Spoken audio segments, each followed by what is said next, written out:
Hello friends, एक बार फिर से आप सबका स्वागत है पॉइंट ऑफ एजुकेशन में। जैसा कि हम इस पूरे प्लेलिस्ट में एनसीईआरटी के प्रॉब्लम्स सॉल्व कर रहे हैं। आज प्रॉब्लम्स नंबर 9.18 देखेंगे। इसमें सिर्फ अब क्वेश्चंस ही लिखने हैं और क्वेश्चंस को समझने हैं।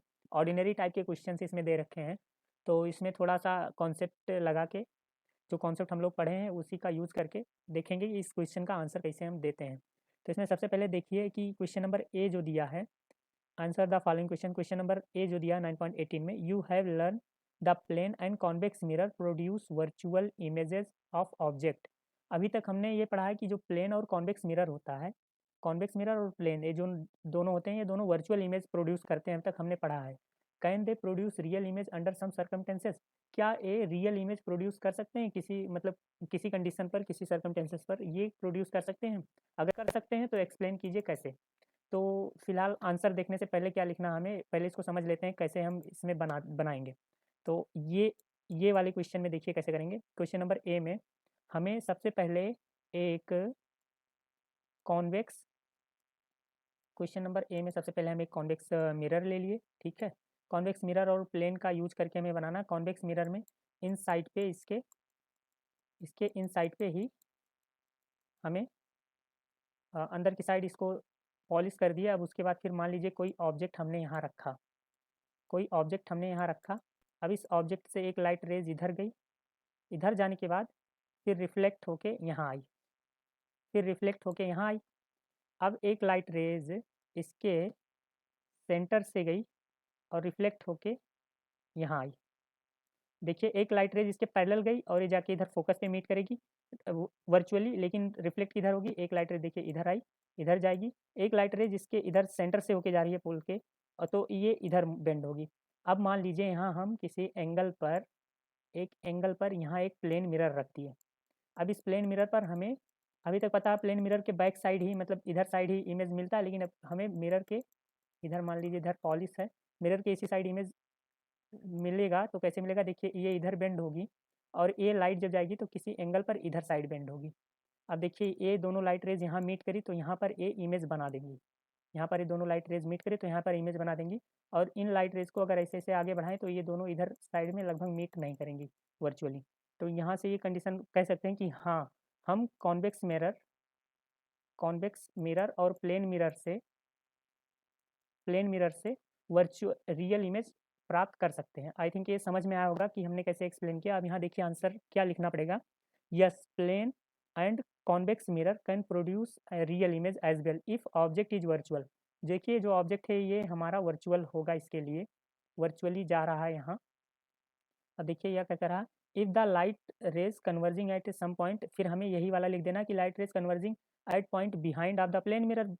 प्लेन मिरर के बिहाइंड हो या कॉन्वेक्स किसी मिरर के बिहाइंड पे लाइट कन्वर्ज हो रहा, are reflected to point on a screen placed in front of mirror. अभी जब रिफ्लेक्टेड होगा तो यहाँ किसी स्क्रीन पर कोई भी प्लेन मिरर या कुछ रख देंगे, उसकी स्क्रीन पर ये रिफ्लेक्ट होगा, जाके वहीं पर जाके मीट होगा, फिर उस प्लेन मिरर से भी रिफ्लेक्ट होगा, then real image will be found.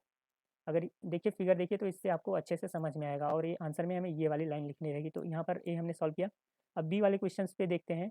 B वाले क्वेश्चन में क्या कह रहा है, a virtual image we always say can not be catch on a screen. A virtual image be always say can not be catch on screen. अब तक हम ये कह रहे थे कि जो वर्चुअल इमेज होता है वो स्क्रीन पे नहीं बनता, स्क्रीन के पीछे बनता है, किसी भी स्क्रीन के या किसी भी मिरर के बैक साइड में बनता है। ये लाइन ये बोल रहा। Yet when we see the virtual image, अब कह रहा अगर हम किसी वर्चुअल इमेज को देख रहे हैं, सामने अपने किसी वर्चुअल इमेज को देख रहे हैं, we are obviously bringing it on the screen. क्या इसको हम अपने स्क्रीन पर पा सकते हैं? मतलब ये हमारे रेटिना पर बनता है। इज देयर एनी कंट्राडिक्शन, कोई कंट्राडिक्शन है? तो वर्चुअल इमेज, सी वर्चुअल इमेज, तो यहाँ में आंसर सीधे मतलब वर्चुअल वर्चुअल इमेज तो मिलेगा नहीं। जैसे कि देखिए अगर बी वाले में हम यहाँ देखें, मान लीजिए मान लीजिए आप कोई प्लेन मिरर अगर देख रहे हैं, यहाँ कोई प्लेन मिरर है, यहाँ कोई प्लेन मिरर है और यहाँ कोई पर्सन खड़ा है, यहाँ कोई पर्सन खड़ा है और ये प्लेन मिरर देख रहा है। तो इसकी जो इमेज बनेगी यहाँ मिरर में, और इस साइड बैक साइड इसकी इमेज उल्टा बनेगा, बैक साइड उल्टा बनेगा। बैक साइड उल्टा बनने के बाद ये इसकी लाइट रेज इसके आँख पर जाएगी, आँख के रेटिना पर, रेटिना पर ये उल्टी इमेज यहाँ इसके रेटिना पर ऐसे बनेगा, आँख पर। अब इसको ये इमेज दिखाई देगी इन्वर्टेड इधर, और ये अपने इसके रेटिना पर जो बनेगा यही इन्वर्टेड इमेज प्लेन मिरर से इसको वर्चुअल इमेज बनेगा इसके रेटिना पर, लेकिन इसको दिखाई देगा हमेशा रियल इमेज। इसको जो दिखाई देगा कि हाँ, मान लीजिए खड़ा होकर अपना चेहरा ही देख रहा है, तो प्लेन मिरर के पीछे जो है इसका वर्चुअल इमेज बना है, लेकिन आँख से क्या दिखाई देता है कि इमेज जो बन रहा है वो सीधा बन रहा है। तो इसमें जो आंसर होगा कोई लिखना है इसमें, इज देयर एनी कंट्राडिक्शन, तो लिखना no, a virtual image is formed when light rays diverse, light rays जब डाइवर्ज होती है तभी वर्चुअल इमेज फॉर्म होता है। The convex lens of eye cases these divergent ray to converge at retina, जो eye में हमें लेंस मिली है, कॉन्वेक्स लेंस लगी है जो हमारी आँख में, वो रेटिना पर सारी रेस को डाइवर्स करता, कन्वर्ज करता रेटिना पर। In this case the virtual image serve an object, जो वर्चुअल इमेज यहाँ हमें दिखाई दे रहा है, देखिए ये जो वर्चुअल इमेज है ये अब इस रेटिना के लिए ऑब्जेक्ट हो जाएगा, serve a object an object for the lens to produce real image, और ये रियल इमेज प्रोड्यूस कर देता है। ठीक है, यहाँ से बी वाला भी हमने सॉल्व किया, बी वाले में ये वाला आंसर लिखना। अब सी वाले हमें क्या करना है, a driver under water look oblique at a fisherman standing on bank of lake, would the fisherman look taller और shorter to driver than what he actually is. इसमें कह रहा कोई एक ड्राइवर सड़क मतलब किसी झील के किनारे खड़ा है और पानी के नीचे कोई फिशरमैन फिशिंग कर रहा है, पानी के अंदर है और बाहर कोई ड्राइवर खड़ा है, तो बताइए जो ड्राइवर खड़ा है उसको फिशरमैन बड़ा दिखाई देगा पानी के अंदर या छोटा दिखाई देगा, फिशरमैन बड़ा दिखाई देगा या छोटा दिखाई देगा। तो यहाँ से हम सी वाले में क्या करते हैं, सी वाले में क्या कह रहा हूँ, ये कोई मान लीजिए ये, एक सेकेंड और थोड़ा सा नीचे ले लें, मान लीजिए ये सी वाला है, यहाँ कोई एक लेक है, झील है, यहाँ कोई झील है, यहाँ कोई झील है, और ये झील है और यहाँ कोई पर्सन खड़ा है, यहाँ कोई पर्सन खड़ा है, मान लीजिए यहाँ खड़े हैं और फिर ये यहाँ से देख रहे हैं, अब लाइट रेज जो आ रही है, ये बाहर खड़े हैं तो यहाँ एयर है, एयर से आ रही है वाटर में, तो ये रेयरर मीडियम से डेंसर मीडियम में आ रही है, तो यहाँ से इसको परपेंडिकुलर अगर करते हैं तो रेयर इधर थोड़ा सा बेंट होगी। अब फिशरमैन मान लीजिए यहाँ है, अब ये देखिए तो फिशरमैन पे लाइट रेज पड़ी, अब यहाँ से जो लाइट रेज जाएगी ये डेंसर मीडियम से, देखिए जो यहाँ से लाइट रेज, ये फिशरमैन यहाँ मान लीजिए है, फिशरमैन से जो लाइट रेज गई ऊपर गई, अब ये थोड़ा सा दूर जाएगा, यहाँ से जो लाइट रेज जाएगी, मान लीजिए ये फिशरमैन यही है, ये फिशरमैन है, यहाँ से जो लाइट रेज जाएगी रेयर टू डेंसर मीडियम से जाएगी, और ये इससे दूर भागेगा, नॉर्मल से दूर पॉइंट पे जाएगी, और ये यहाँ कहीं, इसको पता चलेगा लाइट रेज यहाँ कहीं आ रही है, तो ये इसको पता चलेगा कि लाइट रेज यहाँ कहीं आ रही है, तो इस कारण इसको क्या दिखाई देगा, जो बाहर ये ड्राइवर खड़ा है ये बड़ा दिखाई देगा, फिशरमैन इसको बड़ा दिखाई देगा, इस कारण जो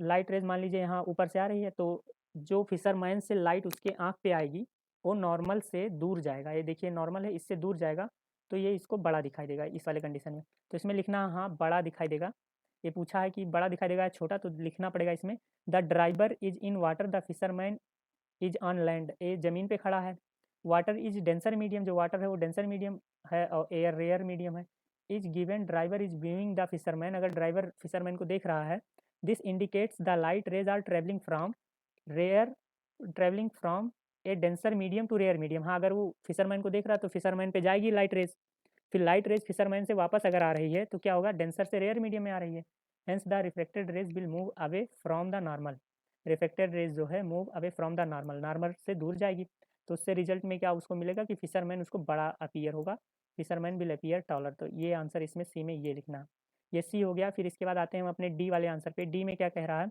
the apparent depth, does the apparent depth of a tank water changes if view obliquely, if so does the apparent depth increases और डिक्रीजेज, अगर कोई भी टैंक है और उसको हम देखिए, यहाँ कोई टैंक है, यहाँ मान लीजिए कोई टैंक है और इसमें वाटर, यहाँ तक के वाटर से इसको फिल कर रखे हैं टैंक को, अब मान लीजिए कोई ये सीधा दिख रहा है तो इसको अपरेंट डेप्थ सीधे सीधे एकदम सीधा सीधा दिखाई देगा, यहाँ से कोई देख रहा है तो अपरेंट डेप्थ एकदम सीधा पूरा दिखाई देगा, कम ज़्यादा नहीं होगा, यहाँ से यहाँ तक का डेप्थ इसका पूरा का पूरा दिखाई देगा कि हाँ इतना गहरा पानी है, अगर वो सीधा सीधा देख रहा है, अब मान लीजिए वो तिरछा देख रहा है, ऑब्लिक मतलब तिरछा, यहाँ से तिरछा देख रहा है, यहाँ से वो देखना स्टार्ट किया, अब यहाँ से वो देखना स्टार्ट करेगा तो एक लाइट रेज जब आएगी तो कहाँ से आ रही है, इसको रेयरर से डेंसर मीडियम में आ रही है, फिर यहाँ से यहाँ थोड़ा सा बेंड होगा, देखिए यहाँ से आ रही है, यहाँ हल्का सा, यहाँ से हल्का सा बेंड होके यहाँ पड़ेगी लाइट रेज, यहाँ पड़ेगी, अब उसको जब लाइट रेज यहाँ पड़ेगी फिर थोड़ा सा ऊपर जब जाएगा ये यहाँ से लाइट रेज इधर गई तो इसको डेंसर से रेयर मीडियम में जाएगी तो लाइट रेज थोड़ा सा ऊपर दिखाई देगा इसको। तो ये वाली पॉइंट उसको दिखाई देगी, ये थोड़ा सा क्या दिखाई देगा, ऊपर दिखाई देगा, ये यहाँ कहीं दिखाई देगा। जब वो तिरछा दिखेगा तो ऊपर दिखाई देगा। तो क्या हुआ कि मतलब ये पॉइंट यहाँ बन गई, सीधा दिख रहा था तो यहाँ दिखाई दे रही थी, अब यहाँ दिखाई दे रही, तिरछा दिख रहा। तो जो एक्चुअल डेप्थ थी उससे कम हो गई, तो एपरेंट डेप्थ क्या हुआ, डिक्रीज हो रहा है। जितने मतलब और एंगल इंसिडेंट एंगल यहाँ से छोटा करेगा जितने ही सरफेस से, उतने ही एपरेंट, देखिए यहाँ से पहले यहाँ से देखा तो इंसिडेंट और छोटा, फिर मान लीजिए यहाँ से देखेगा तो और नीचे करते हैं तो इंसिडेंट यहाँ और छोटा। ऐसे करके अगर सीधा देखेगा प्लेन पे तो उसको पूरी की पूरी दिखाई देगी कि इतना गहरा यहाँ है, ये वाली हाइट यहाँ दिखाई देने लगेगी। तो लगभग आप समझ में आ गया होगा ये। तो इस वाले डी वाले आंसर में क्या लिखना है, इसमें लिखना है एस। इसमें क्या पूछा था पहले देख लीजिए, does depth of water viewed obliquely, if so does apparent depth increases और decreases.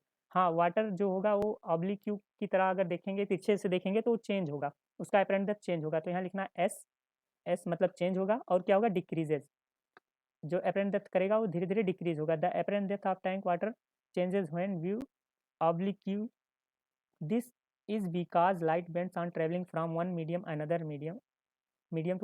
The apparent depth of tank when view oblique is less than near normal viewing point. तो ये यहाँ से बता रहा है कि ये डिक्रीज होगा। नीचे अगर फिगर से समझने की कोशिश करें तो यहाँ हमें लग रहा है आपको अच्छे से समझ में आया होगा। अब ऐसे ई पॉइंट अगर देखें कि ई वाले क्वेश्चन में क्या दे रखा है, ई वाले में कहा the refractive index of diamond is greater than that of ordinary glass. जो डायमंड होता है वो ज़्यादा होता है ऑर्डिनरी ग्लास से। Is the fact some uses to diamond cutter, क्या ये डायमंड कटर में कुछ मैटर रखता है ये फैक्ट। अब देखिए अगर मान लीजिए जैसे कि डायमंड का जो होता है 2.4 के करीब करीब में होता है म्यू, म्यू ऑफ डी अगर हम लिख लें तो ये 2.4 के करीब में होता है, 2.4 के करीब में होता है। और जो ग्लास है 1.5 के करीब में होता है, जो ग्लास है 1.5 के, ग्लास 1.5 के करीब में होता है। अब यहाँ से अगर हम देखें कि मेरा जो इंसिडेंट एंगल है ऑफ म्यू ऑफ डी अगर ले लें, हाँ, mu of D equal to 1/sin C. Critical angle कहने का मतलब जिसका म्यू जितना ज़्यादा क्रिटिकल एंगल उतना छोटा। तो देखिए यहाँ से म्यू 2.4, तो डायमंड का म्यू ज़्यादा है तो इसका क्रिटिकल एंगल कम होगा। और ग्लास का ये ज़्यादा है, म्यू कम है, ग्लास का म्यू कम है तो इसका क्रिटिकल एंगल ज़्यादा होगा।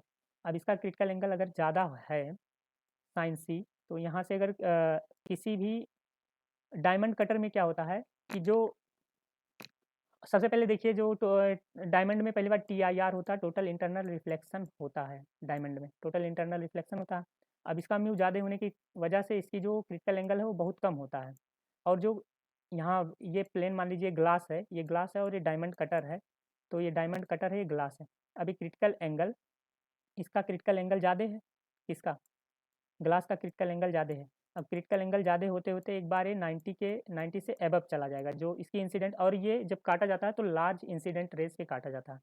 तो जो ये प्लेन है इसकी अगर एंगल आई 90 से बड़ा हो जा रहा है, जो ये लाइट रेज यहाँ से जा रही है इसकी इंसिडेंट प्लेन से जो इंसिडेंट रेज जा रही है डायमंड कटर पे, वो 90 से अगर बड़ा है इंसिडेंट रे, तो और वैसे लार्ज इंसिडेंट रे पे इसको काटते हैं तो इसी वजह से ये 90 से बड़ा हो जा रहा है यहाँ। अब देखिए क्रिटिकल एंगल इसका बहुत छोटा है, तो इसमें ये जो इंसिडेंट एंगल है इसकी 19 से बड़ी है, तो इसमें जो डायमंड है तो टोटल इंटरनल रिफ्लेक्शन की कंडीशन यहाँ हो रही है। इस वजह से जब किसी भी ग्लास को काटते हैं डायमंड से तो वहाँ एक स्पार्क होता है, और वो स्पार्क टोटल इंटरनल रिफ्लेक्शन के कारण होता है, टोटल इंटरनल रिफ्लेक्शन के कारण होता है।